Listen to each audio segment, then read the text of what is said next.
Hi, i-compute natin ito para sa exact rate ang simple interest. Okay?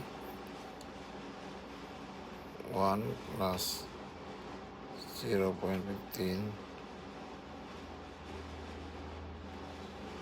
times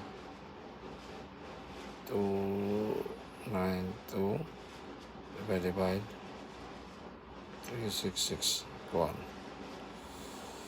tapos SD times 1,500 equal SD. Okay? 1,679.5. Okay?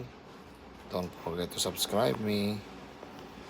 Ito po yung exact rate ng hiniram na pera po. Yan, which is this one. See? Yan po yung given. Pero naka-upload na.